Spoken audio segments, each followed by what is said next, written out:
Je suis Isabelle Perrault et je travaille au BIT du Plenay, donc sur cette lot. Ça fait plus de 25 ans que je suis sur le site. J'ai fait en parallèle des études de tourisme et des études d'anglais. J'ai hésité entre les deux options et puis entre l'enseignement à Londres et l'appel de la montagne, j'ai fini par choisir l'appel de la montagne. Je suis responsable d'accueil et administratif pour le BIT du Plenay. L'organisation de l'animation, puis la gestion du personnel sur site. Après, je fais aussi pas mal d'accueil, donc de conseil en séjour, qui est la part super importante du métier, je trouve, pour garder le lien avec les gens.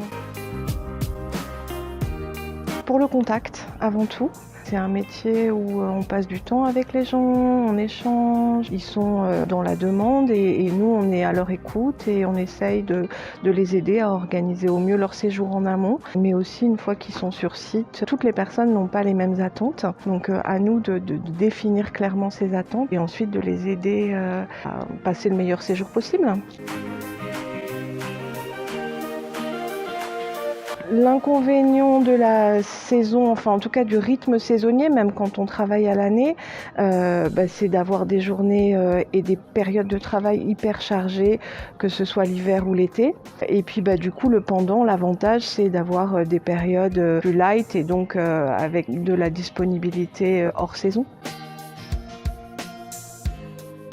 Quelqu'un qui arrive en disant qu'est-ce qu'on peut faire, il faut déjà savoir à qui on s'adresse et quelles sont leurs attentes. L'important c'est, je pense, d'aimer le contact et aimer échanger avec les gens et aimer les gens en fait. Oui, moi je suis à temps partiel annualisé, donc je suis salariée à l'année, mais j'ai des périodes de travail qui sont très intenses sur la période hivernale, surtout pendant les vacances scolaires et pendant les 2 mois d'été en fait.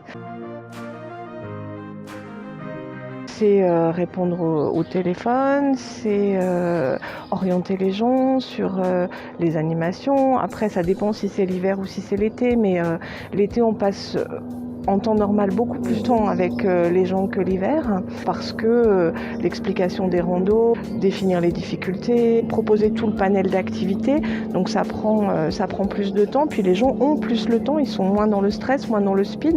L'hiver, normalement, les gens ils veulent savoir si le domaine est ouvert. Après, bien sûr, ceux qui ne font pas que du ski ont besoin d'infos complémentaires, mais globalement, on renseigne essentiellement les gens sur les ouvertures du domaine, les conditions météo, les tarifs des remontées, enfin voilà, ce genre de choses.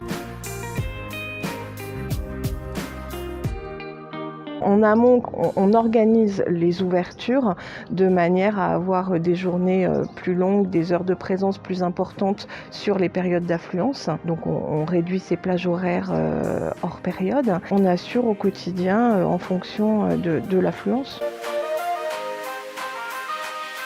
Ça commence toujours par les conditions météo, être en mesure de donner les infos, donc d'afficher la météo, reprendre le standard, s'assurer que la documentation est à dispo, que les programmes d'animation sont édités. Puis après, c'est essentiellement renseigner les gens en fait. Alors, on a organisé des sens de circulation, on a fait de l'affichage, on a restreint le nombre de personnes en fonction de la surface du lieu d'accueil. Voilà, on a essayé de faire respecter les gestes barrières en fait.